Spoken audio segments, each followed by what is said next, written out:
Namaskar. This is Firstpost and you're watching Vantage with me, Palki Sharma.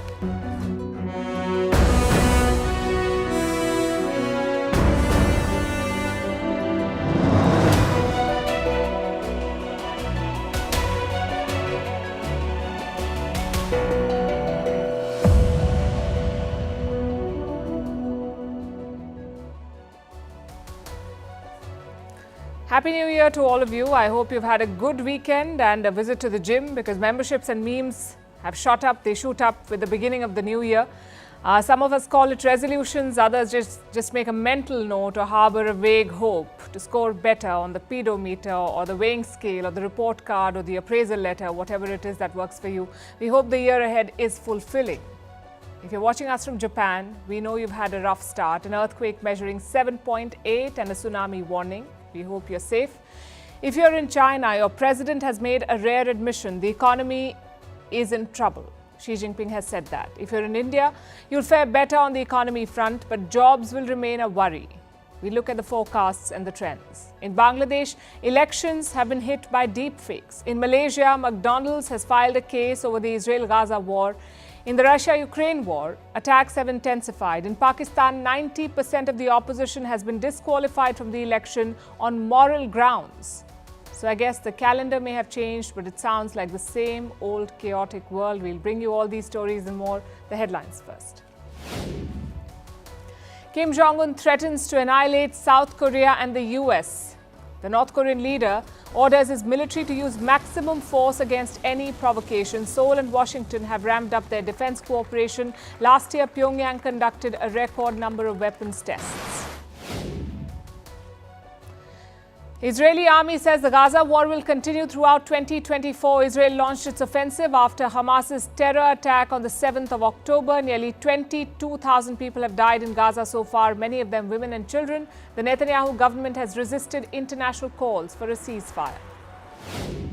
Nobel Peace Laureate Muhammad Yunus is convicted in Bangladesh. A court in Dhaka sentences him to 6 months of simple imprisonment. The Nobel winner, who was granted bail, is accused of violating the country's labour laws. Guinea's junta to hold a referendum this year for a new constitution. It's a key step towards the return of civilian rule. In 2021, the junta overthrew the country's first democratically elected president. No date has been announced for the referendum. India records its highest ever domestic air traffic in December. 13.8 million passengers travelled last month. This surpasses the previous high, which was recorded in May 2023. And David Warner retires from one-day internationals. The Australian opener announced his decision ahead of his final test match. But Warner has kept the door open to play in the 2025 Champions Trophy.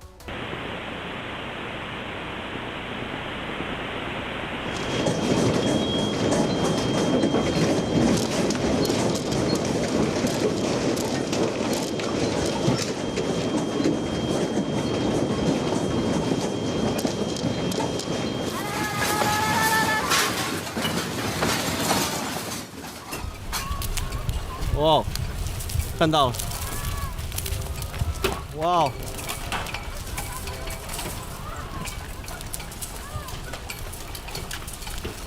Wow.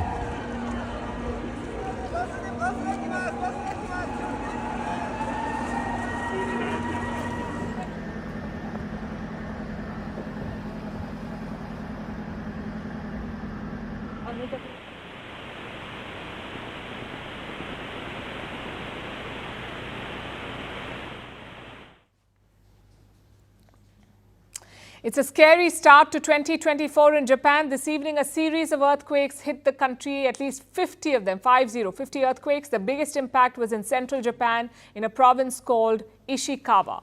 There, the earthquake measured 7.6 on the Richter scale. That was the magnitude, 7.6, which is pretty strong. Now, the tremors have stopped, but one major worry still remains. That of a tsunami. Japan has started evacuating coastal areas. They've also issued a major tsunami alert. And this alert is important. The last time it was issued was in 2011, more than a decade ago. Again, after an earthquake, it led to the Fukushima nuclear disaster. So how bad is the situation this time, and what do the next few hours look like? Let's follow the timeline. The earthquake struck around 4 p.m. Japanese time. Soon videos emerged on social media. Take a look at this.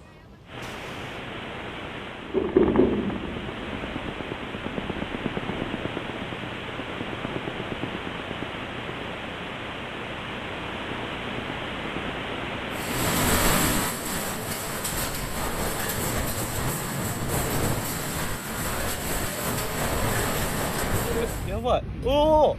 Wow, yabai.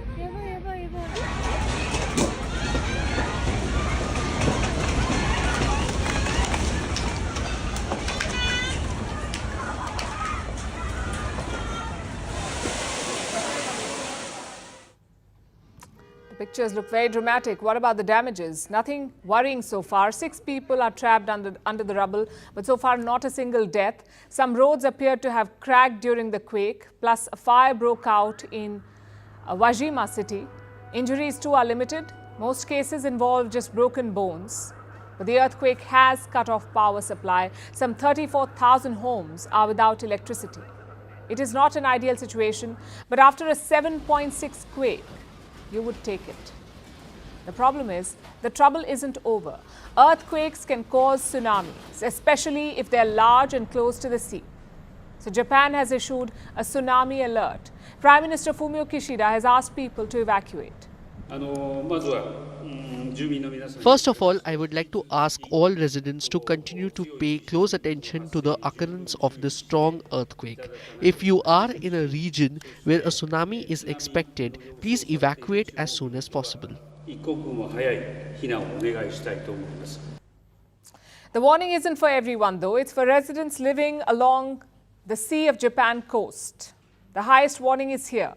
Noto Peninsula in the Ishikawa province. Officials warned of 16 feet high waves. 16 feet. Thankfully, we haven't seen such tsunamis yet, but smaller waves have been spotted. Take a look at this now.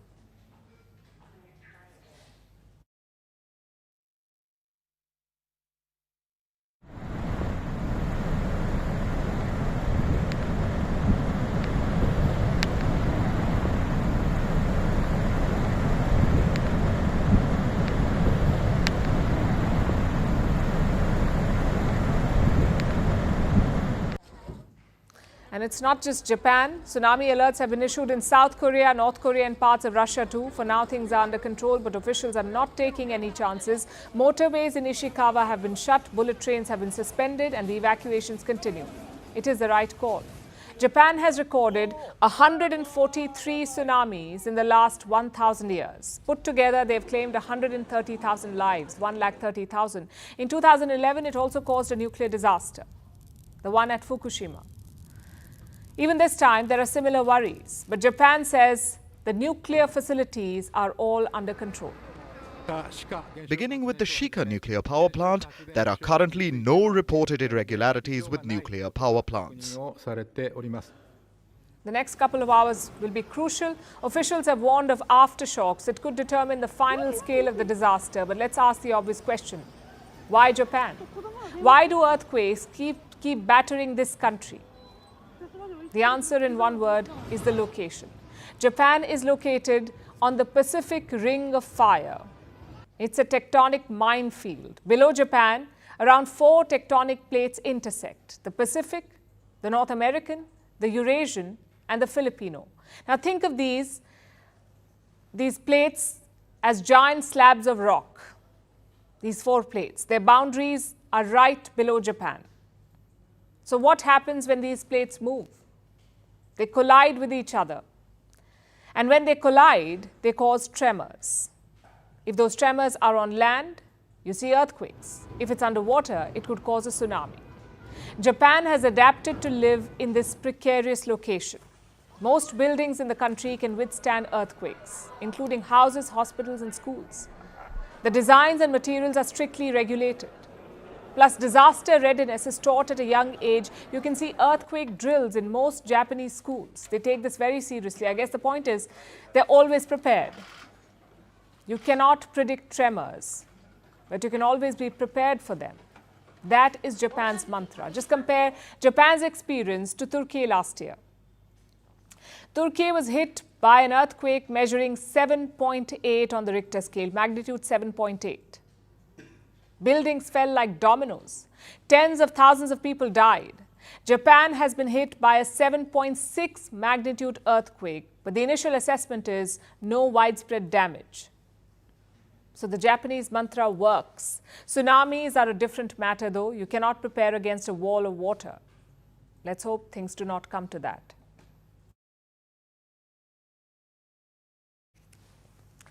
Now let's tell you about the Red Sea crisis. It is escalating. Yesterday, the US drew blood. American forces killed 10 Houthi rebels. Now, the Houthis, as you would know, are based in Yemen. They've been attacking ships going through the Red Sea. They say this is in solidarity with the people of Gaza. That's why the Houthis are attacking. But they're attacking all kinds of vessels, even those which are unrelated to the conflict. And the same happened this weekend. The Houthis targeted a cargo ship. It's called the Maersk Hangzhou, a ship registered to Singapore, operated by the Danish shipping giant Maersk. Now, this ship has no ties to Israel, but the Houthis attacked it anyway. The raid began on Saturday. The ship was targeted with missiles. One missile was fired from the Yemeni mainland. It hit the ship, but did not cause too much damage. There were no casualties, and the ship could still sail, so it continued along the Red Sea. The ship kept moving. Then it was fired on again.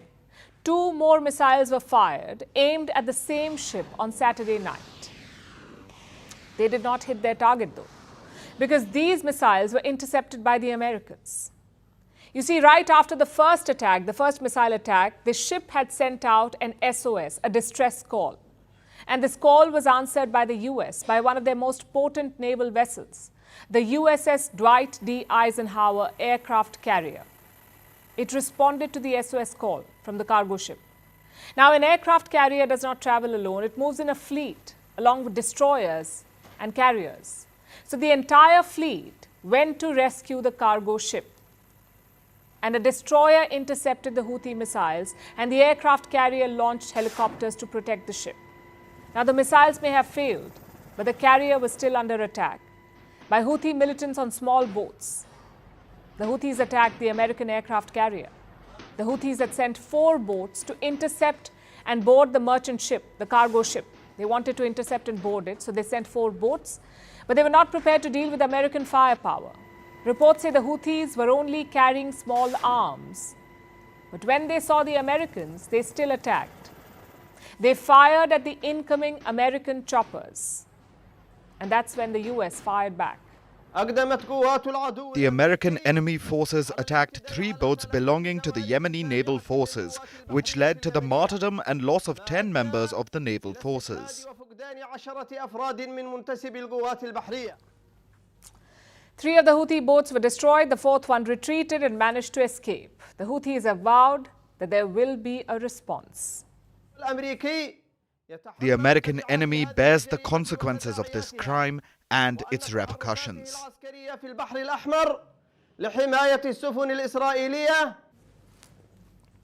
The Americans may have a target on their backs now from the Houthis and their allies Iran, because Iran too has sent a ship to the Red Sea, a frigate called the Alborz.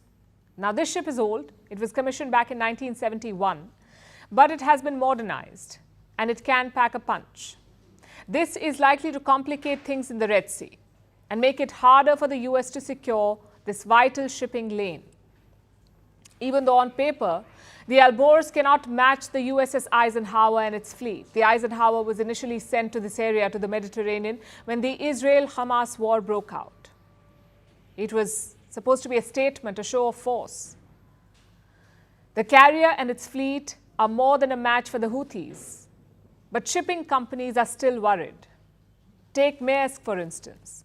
It had resumed shipping through the Red Sea last week, but now it has decided to stop using this route again. It needs more security and safety guarantees. And the US has been trying to reassure shipping firms, trying to tell them that they've got the Red Sea covered. But one aircraft carrier may not be enough to protect everyone. So the US has also formed a coalition to protect the region. It's called Operation Prosperity Guardian. About 20 countries are participating in this mission. Fun fact, About half of them have not even volunteered their names. They don't want to be publicly known as supporting the US, which seriously complicates matters. And Iran's entry into the Red Sea makes things worse. It has turned the already volatile area into a powder keg. And all this won't help reassure the shipping companies. Meanwhile, India too is stepping up its naval patrols. India has deployed more ships to the Arabian Sea. India now has 4 destroyers and a frigate patrolling the crucial waterways. It will also have aircraft and drones conducting aerial surveillance. The goal is clear: to gather intelligence and render assistance to merchant vessels. But India won't be shooting down raiders. It will ensure that no one gets hurt, working in tandem with the US-led mission to bring stability to the Red Sea, to ensure that this key trade route remains open. Because a crisis in the Red Sea will hurt everyone. Earthquakes, tsunamis, wars. Ours is a world of uncertainties, and uncertainty is the enemy of business.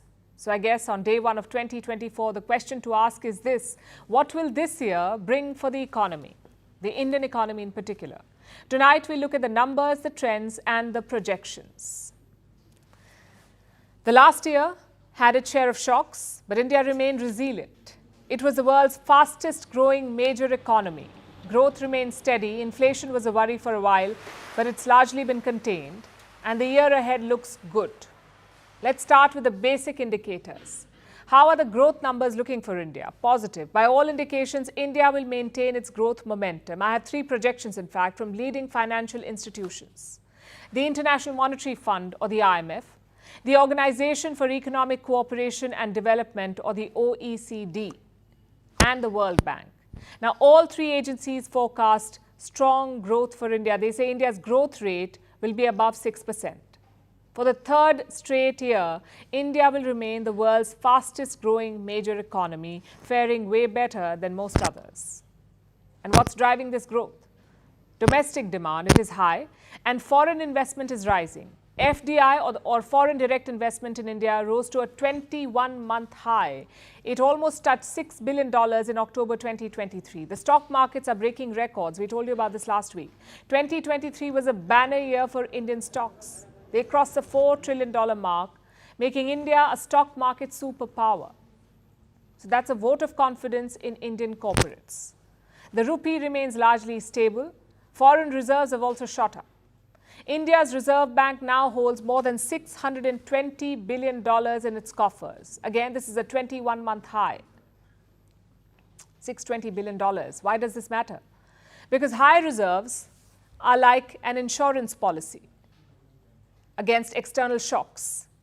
They act like a cushion, sort of like an emergency fund.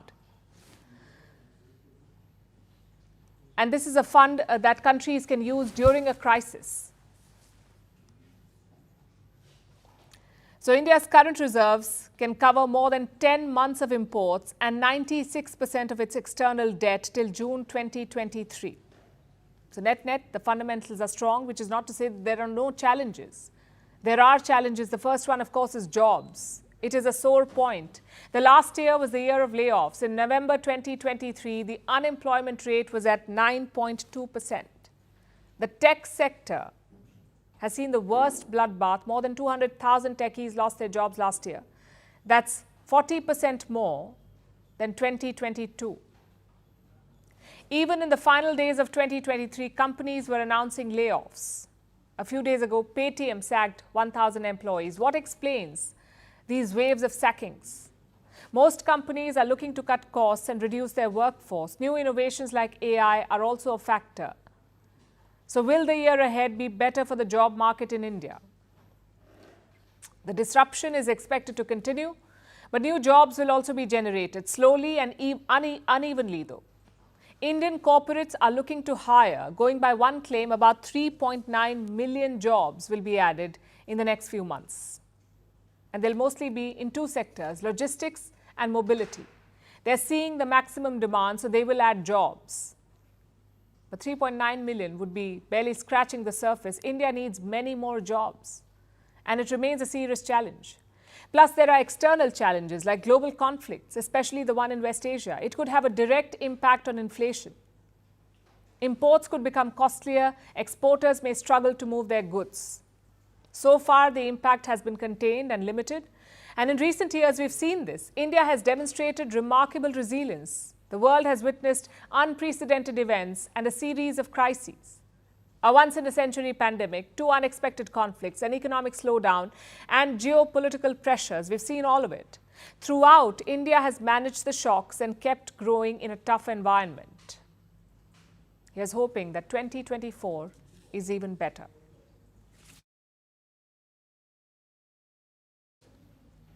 Guess who's kicking off 2024 on a gloomy note? Xi Jinping. Every year he gives a speech on New Year's Eve, usually filled with positives.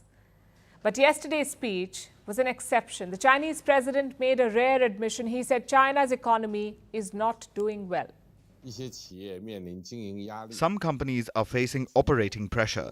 Some people are encountering difficulties in employment and living conditions. And natural disasters such as floods, typhoons and earthquakes have occurred in some places. All of these things concern me greatly. Some enterprises had a tough time. Some people had difficulty finding jobs and meeting basic needs. All these remain at the forefront of my mind. Now, Xi Jinping rarely talks about China's troubles openly. And look at the timing of these remarks. Chinese censors are suppressing all negative news. It hasn't helped though. The firewalls have been breached. There is an endless stream of bad news in China. Even on the day of Xi Jinping's speech, there were more troubling updates. A survey was published. It revealed the state of Chinese factories and they're not doing well. Factory activity in China has declined. It has dropped to a 6-month low. Do you know what that means? It means manufacturing is weak. There is less demand and business for Chinese factories has slowed. What about exports? In December 2023, there was an uptick. But it wasn't good enough. Exports increased by just 0.5%, which is as good as nothing. And these are signs of trouble. Trouble that is difficult to hide and almost impossible to ignore now. The Chinese are feeling this slowdown. There are reports of protests. Let me show you some numbers. By November 2023, there were over 1,700 protests in China, 1,700, all of them linked to the property sector. 2/3 of the protests were against builders, real estate companies. Protesters were unhappy because of delays, contract violations, fraud and shoddy work. The other set of protesters were construction workers. They haven't been paid for months in some cases. Most of these agitations were held in public places like the sales office of the developer or a local government office. That's where they protested. People showed up with banners. They raised their voice.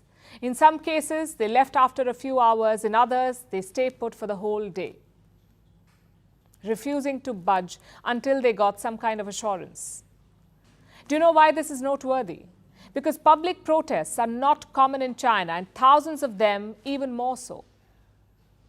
This is a sign of widespread discontent and a warning to the Communist Party of China. The party does not like being challenged or questioned. Perhaps that is why Xi Jinping was forced to speak about the economic troubles. And look at the choice of words. Referring to China's troubles, the president said, and I'm quoting, "All these remain at the forefront of my mind." This is meant to be a word of reassurance that he's thinking about it. That's what Xi Jinping is telling his people, that he's thinking about the economy. What he's not telling them is, how will he fix it? And while the economy may be on the forefront of his mind, as he puts it, it's not the only thing. There's Taiwan too.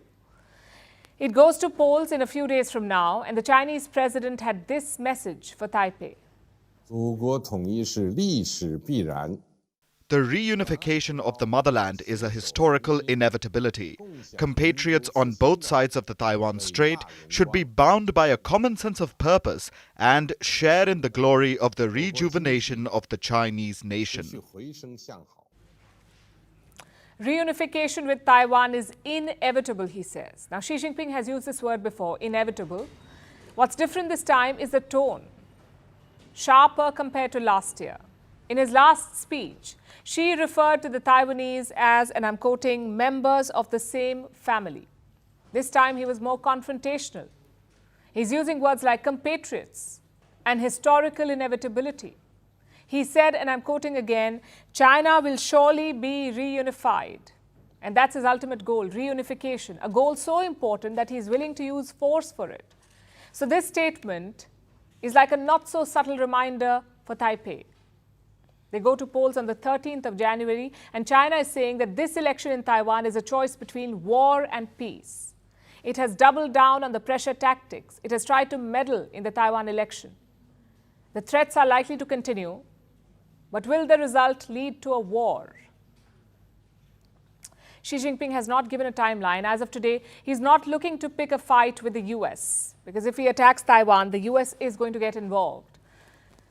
He had a message for Joe Biden too. He's willing to work with the American president. So in this case, his tone is conciliatory, and it makes sense. Xi Jinping needs to revive the economy of China before picking up a fight, but he will keep Taiwan on tenterhooks.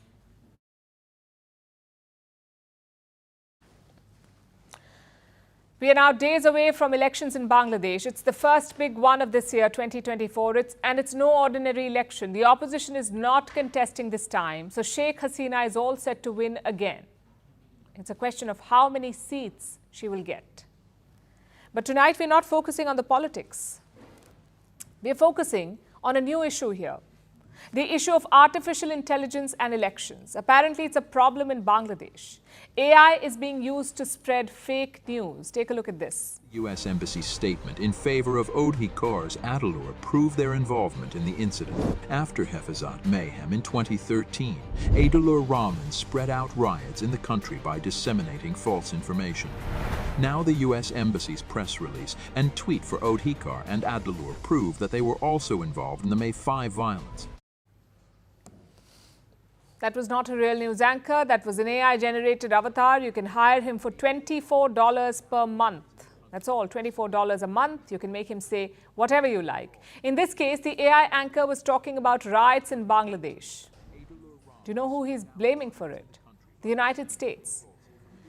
Now, Washington has meddled in Dhaka. They have lectured Bangladesh's politicians and poll body. But starting riots is a stretch. It's speculation at best, dangerous fake news at worst. And this is just one example. Multiple deep fakes and AI clips are circulating in Bangladesh. One of them features an opposition leader. His name is Tariq Rahman. He's a member of the Bangladesh Nationalist Party. In this video, he says the party should be quiet about Gaza, basically not criticize Israel's war. And that's very controversial in Bangladesh. This is a Muslim country with firm pro-Palestine sentiments. So being silent on Gaza is political suicide in Bangladesh. Then why did Tariq Rahman say it? Well, that's the thing. He did not. The video was a deep fake uploaded on Facebook. It's now been taken down by the platform. But you see the problem here. AI tools are cheap and easily available. With their help, spreading dangerous fake news is easier than ever. And this problem is not limited to Bangladesh. We've seen deep fakes of Ukraine's president asking soldiers to surrender, of the Russian president Vladimir Putin calling for troop mobilization, and US President Joe Biden touching children inappropriately. All this in a non-election year. So imagine the situation in 2024. Dozens of elections are slated to be held this year. Chances are AI will play a big role. The question is, what will that role be? You can use AI to extend the reach of your campaign, yes, maybe address more gatherings and events, or improve your campaign videos, or maybe release a speech from jail. That's what Pakistan's former Prime Minister Imran Khan did. He used an audio deepfake to address his supporters. You can also use AI to make attack ads, like this one published by the Republicans in the US. This just in, we can now call the 2024 presidential race for Joe Biden. This morning, an emboldened China invades Taiwan. Financial markets are in free fall as 500 regional banks have shuttered their doors. Border agents were overrun by a surge of 80,000 illegals yesterday evening. Officials closed the city of San Francisco this morning, citing the escalating crime and fentanyl crisis. Clearly, you can do a lot with AI. There's a flip side too. Fake speeches and fake news. They can make or break political campaigns, which is why it is important to understand the challenges. The first one is regulation. Should AI be allowed in campaigns at all? It's a question that the US is grappling with. The Biden campaign has set up a special war room. Its only job is to tackle deepfakes. Separately, there is talk of banning AI in campaigns. A bipartisan bill is in the works. It seeks to ban the use of AI to deceive voters. I guess a middle ground is needed, something between a ban and the Wild West, meaning regulation. Challenge number 2 is technical. How do you identify a deepfake? Take a look at this video from Russia. See if you can identify the deepfake Putin. Владимир Владимирович, здравствуйте. Я студент и учусь в Санкт-Петербургском государственном университете. Хочу спросить, правда ли, что у вас много двойников? И еще, как вы относитесь к тем опасностям, которые несет в нашу жизнь искусственный интеллект и нейросети? Спасибо. Can you tell which one was fake? That's the problem. Most people agree that deepfakes should be removed, but to do that, you must be able to identify them. Some companies are working on it, like Sony, Nikon, and Canon. They're trying to give each photo and video a digital signature, sort of like a birthmark. If a clip has that signature, it is real. If not, it is AI generated. Of course, this technology is yet to be refined. It could be years before it's rolled out. So my point is, there is no immediate easy solution. Deepfakes will keep getting better, and bad actors will keep using them. Yes, some of them will be fact-checked and busted, but you cannot fact-check the entire internet. In Bangladesh's case, deepfakes slipped under the radar. After all, it wasn't really a factor. With or without AI, Sheikh Hasina was always the favorite. But imagine a closely fought election, like Biden versus Trump. In such cases, AI could be the difference. As voters, all we can do is be vigilant. If a video looks fishy or out of character, double check. Go to trusted news providers, and most importantly, do not mindlessly forward it to dozens of WhatsApp groups.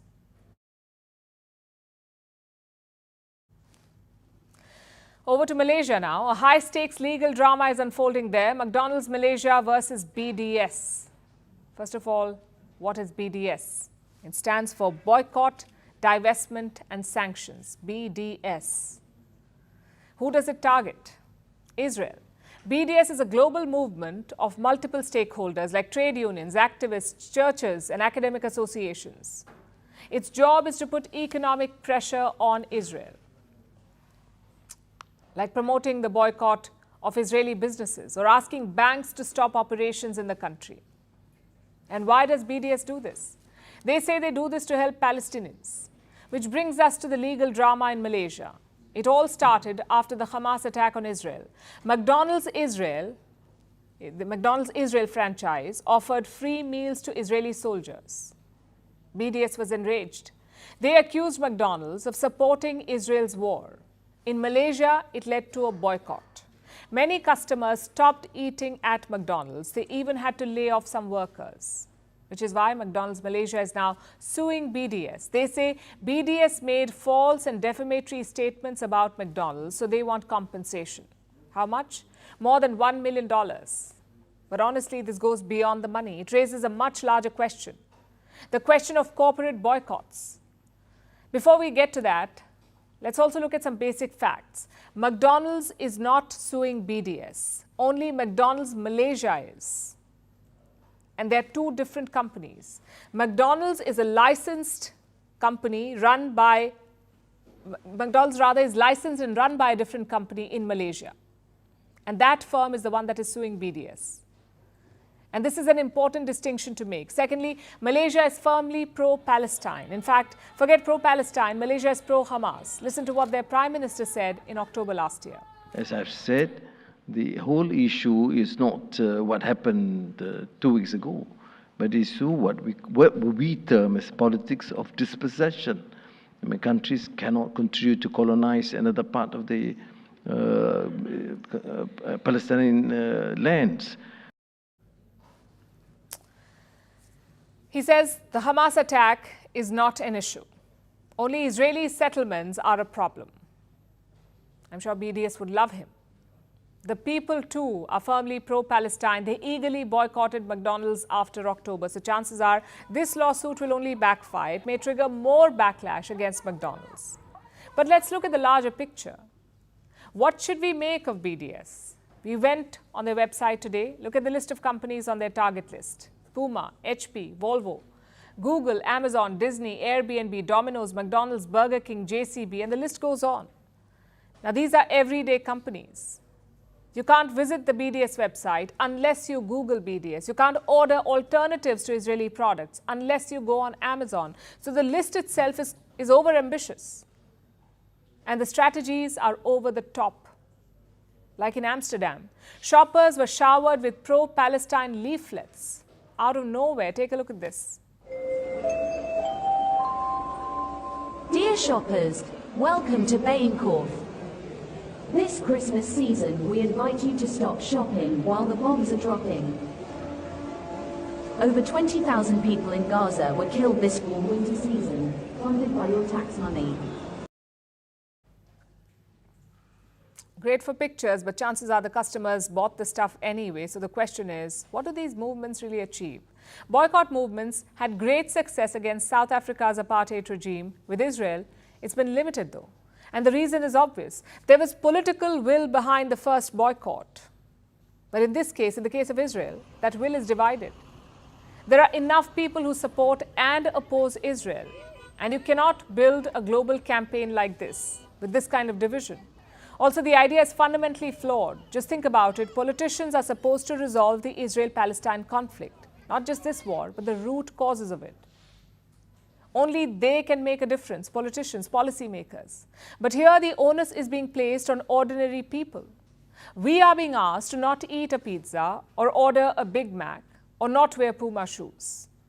As if that will stop Israel's war or bring a two-state solution. It won't. All it does is guilt-trip ordinary people. And I'm not saying we should not hold companies accountable. I'm saying we need better ways to do that. Put pressure on governments instead. If politicians join your boycott, companies will follow. Just look at Joe Biden's policy change. At first, he was in full support of Israel. Then Muslim Americans started abandoning him. His polling numbers began to drop. So what did he do? He scaled back his position. He asked Israel to not target civilians. And that is the reality of our world. You cannot expect companies to double up as activists. They need to be pushed by governments. And speaking of boycotts, let's look at the country that seems to be boycotting common sense. Pakistan. The country is preparing for an election, though selection would probably be a more suitable term. What else would you call an election without an opponent? Pakistan's biggest opposition party is being barred from the contest. Their biggest names have been rejected by the country's election commission. This, of course, includes former Prime Minister Imran Khan and his top lieutenants. They're also being excluded by the poll body. The Pakistan Tehreek-e-Insaf, the PTI, says 90% of its candidates have been rejected. The election was always going to be a farce, but this is a new low even by Pakistan's standards. Here's a report. There's election drama and then there's Pakistani election drama. A quick recap for those who haven't been following it. Pakistan goes to polls on February 8th.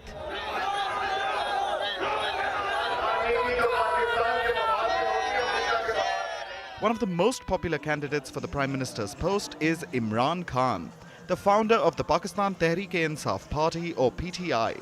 He was PM between August 2018 and April 2022. In 2022, Imran Khan was ousted from his premiership. It was a political coup of sorts, and he's been embroiled in one legal case after another ever since. Imran Khan hasn't been seen in public since August. He was jailed after being convicted in a corruption case. Later, that conviction was suspended, but Imran Khan has remained in prison nonetheless, awaiting trial for other offences. Many senior members of his party were also locked up. Some eventually came out of detention and renounced their allegiance to Imran Khan. Others who have stayed loyal have stayed locked up. Meanwhile, another former Pakistani Prime Minister is back in town, Nawaz Sharif. He was once imprisoned for corruption too. He was actually even given a lifetime ban from politics because of this. Later, he fled to London and stayed there citing medical issues. Nawaz Sharif returned to Pakistan last October and has proceeded to re-enter politics as though nothing ever happened. He has been appealing his old graft convictions and the courts have been acquitting him. Now to the twist. Last weekend, the country's political parties sent their candidate nominations to the Election Commission. The commission's job was to scrutinize the paperwork and validate the candidates. You'll never guess what happened next. Apparently, 90% of the PTI candidates weren't deemed eligible to contest. This, of course, includes Imran Khan. He was going to contest from 3 different places: Lahore, Islamabad, and his hometown, Mianwali. Lahore and Mianwali have rejected his candidature. There's no clarity on Islamabad, but there are high chances that it will reject him too. Why is Imran Khan being barred from contesting? His criminal conviction, apparently. He was convicted in a graft case in August. Along with that, he was barred from politics for 5 years. That's the reason Pakistan's election body refuses to accept his candidature, even though Imran Khan's conviction was suspended. Now, the problem arises when you look at Nawaz Sharif. He has been given a lifetime politics ban. It's currently being appealed, but as of today, it still stands. Despite this, the Pakistani election body accepted Nawaz Sharif's candidature, that too from Lahore, the same city that rejected Imran Khan. The nomination was challenged today. Now the courts will decide on Nawaz Sharif's candidature, but for Pakistan's Election Commission, it seems there are one set of rules for Nawaz Sharif and another for Imran Khan. And it doesn't end there. As we said, most of the PTI's top leaders have not been allowed to stand, for reasons like missing certificates or other faulty paperwork. These people have all stood for and been elected to parliament in the past. You would think they know how to apply for the job again, but apparently not. It seems Pakistan is being railroaded into getting Nawaz Sharif back as Prime Minister. Democracy is about people's choice, but do the people of Pakistan really have one in this election?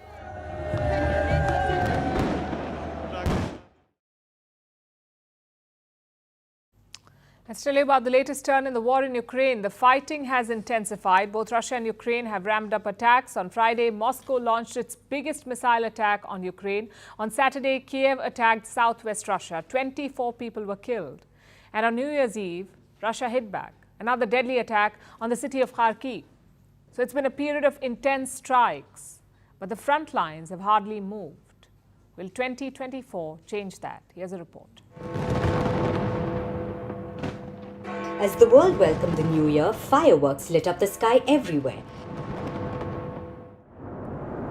But in Ukraine's Kharkiv, it was missiles and not fireworks that lit up the sky. On Sunday, Russia struck Ukraine again. There were attacks across the country, but they were mostly concentrated in Kharkiv. What a gift Russia has given us for this new year. They have black souls. They bombed residential areas. There are people here. How can anyone do such a thing? So why did Moscow attack the city? Russia's defense ministry calls it a tit-for-tat strike. On Friday, Russia launched its biggest missile attack on Ukraine since the invasion. Several cities were attacked. 45 people were killed. It was deadly and Kyiv hit back. On Saturday, Ukraine attacked the city of Belgorod. This is a Russian border city located in the country's southwest. They used drones to hit targets. The attacks killed 24 people, among them 4 were children. 100 more were injured. It was the deadliest attack on Russia since the war began. So a shocked Moscow immediately called a UN Security Council meet to discuss the strikes. I would like to ask a question. Does Ukraine also have the right to intentionally and non-selectively kill civilians? The representative of France, the permanent representative of France, says that Ukraine is protecting itself in accordance with Article 50 of the UN Charter. It's not for the military to bomb civilian infrastructure.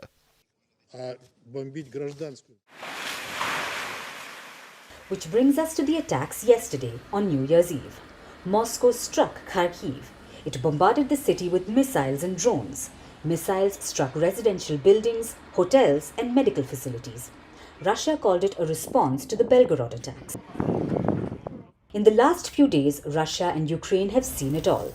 Tit-for-tat strikes, Accusations and counter-accusations, denials about targeting civilian facilities. But their leaders remain steadfast. On New Year's Eve, Russian President Vladimir Putin addressed the nation. He didn't even mention Ukraine or Russia's so-called special military operation. There was just praise for Russia's soldiers. Today I would like to address our military personnel, everyone who is at a combat post, at the forefront of the fight for truth and justice. You are our heroes. Our hearts are with you. We are proud of you and admire your courage. Meanwhile, Ukrainian President Volodymyr Zelensky struck a more optimistic note.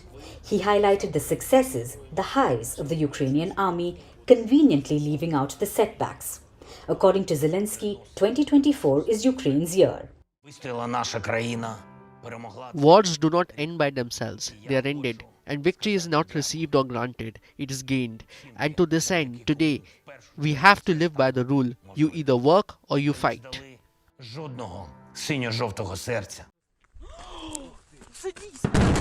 So, 22 months later, there has been no major breakthrough. Russia controls 18% of Ukraine, whose counteroffensive hasn't worked. So, it's pretty much a stalemate.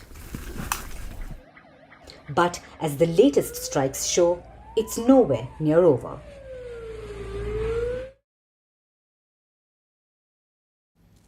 "2024 has brought with it a new beginning for Mickey Mouse, Walt Disney's prodigal son, Disney's beloved mascot. Starting today, it is open season on the rodent. American law allows copyright to be held for 95 years. Mickey Mouse has crossed that limit, so it no longer belongs solely to the Walt Disney Company. For the first time, Mickey Mouse has entered public domain. But not all of it, just Mickey's earliest version. It has lost copyright protection. The Steamboat Willie Mouse from the 1928 short film. It featured a non-speaking version of Mickey. It introduced the famed rodent to the world, made cinema history and saved Walt Disney, the American animator. He founded the entertainment conglomerate, the Disney Company. Before Mickey's release, Disney was at a low point. He was involved in a corporate dispute. He had lost rights to a character that he'd invented, and with it, most of his staff and money. He'd lost all of it. It was at this rock bottom that Disney came up with an idea. He got animators to draw it up, and Mortimer came to life. Yes, that's what the mouse was named initially, Mortimer, until Disney's wife persuaded him to change it to a friendlier name. Then came Mickey Mouse and transformed the fortunes of Walt Disney. Within 5 years, Mickey's merchandise was raking in over $1 million a year. That's about $19 million in today's value. And now the Disney Company is worth $171 billion, mostly thanks to Mickey's contributions over the last century. It is not just a TV cartoon character anymore. It is a crucial part of pop culture. Mickey is in books, on socks, mugs, even pillow covers. Reports say the character alone brings in about $6 billion every year from TV series, movies, merchandise, and theme parks. And that last bit is important.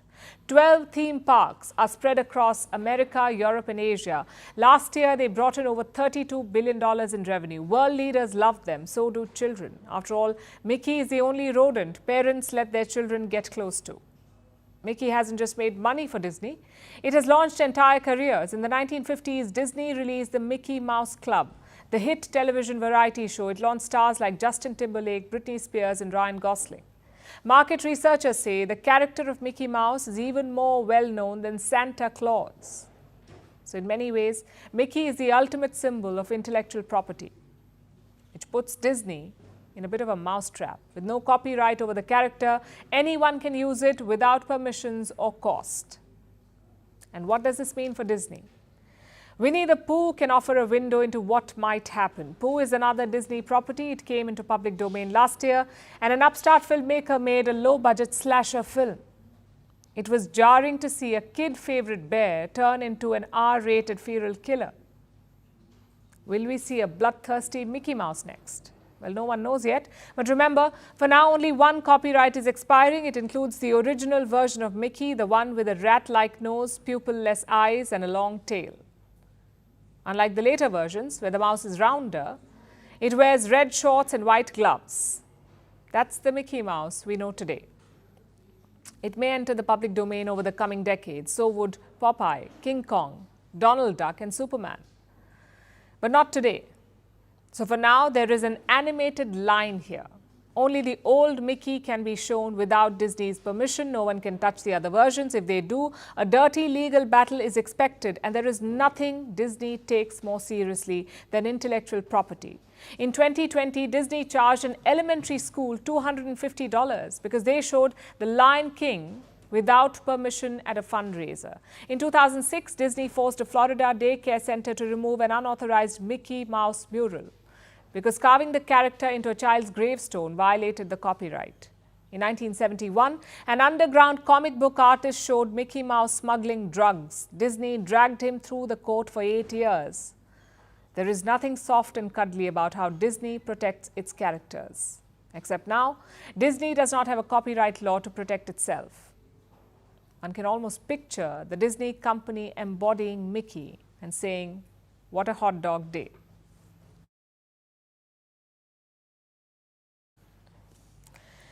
For our last story, let me ask you a question. Do you know what is the most searched question about our universe? It is this one. What are black holes? It's a mystery that has haunted mankind for ages. And the more we know, the more there is to know. So this new year, India has launched a new space mission. It will study black holes. It's the second such space mission of its nature. The first one was launched in 2021 by NASA.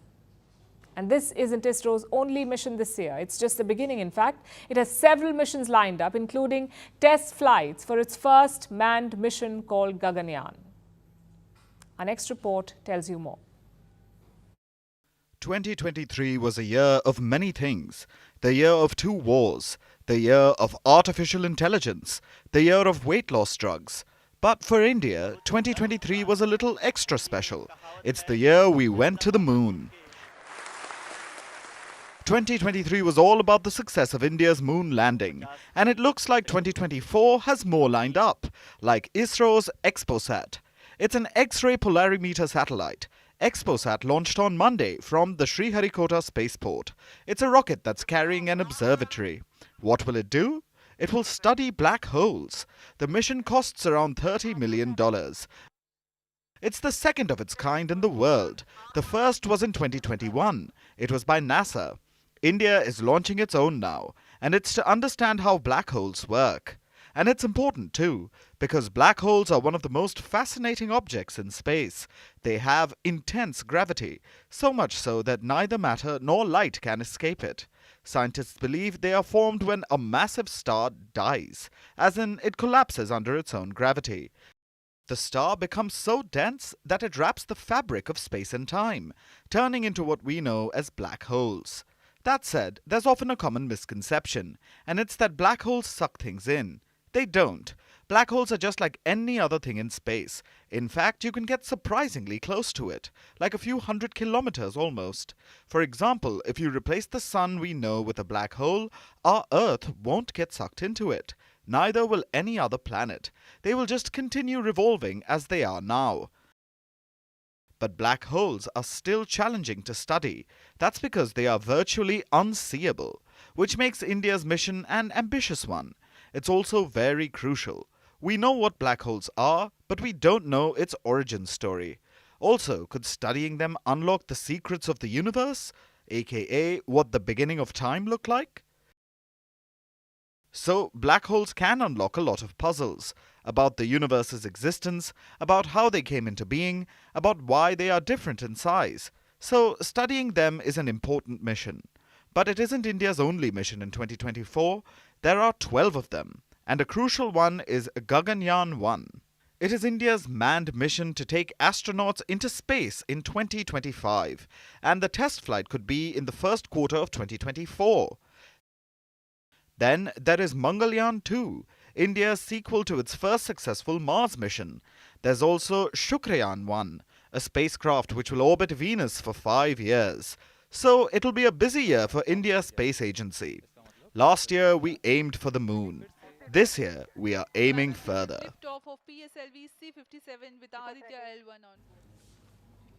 And now it's time for Vantage Shots, images that tell the story. In Istanbul, thousands gathered in support of Palestinians. In Nepal, porridge, watermelon and sugarcane were on the menu for a feast for elephants. And Hong Kong brings in the new year with its biggest fireworks display till date. Finally, we are taking you back in history. On this day in 1959, Fidel Castro seized power in Cuba. This was after dictator Fulgencio Batista fled the country. Batista's regime was toppled by rebel forces led by Castro. He entered Havana with supporters greeting him a week after the rebellion. Leaving you on that note, thank you for watching. We'll see you tomorrow.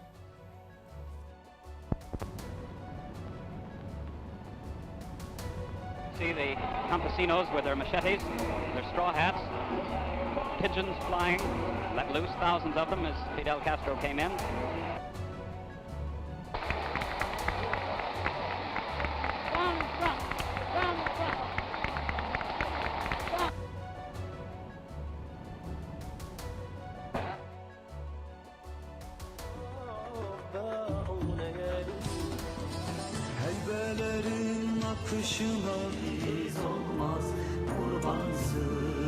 Dedesinin kucağında. Sağ taraf çok dolu. Lütfen cümle şehitlerin omuzlarında adımız Filistin.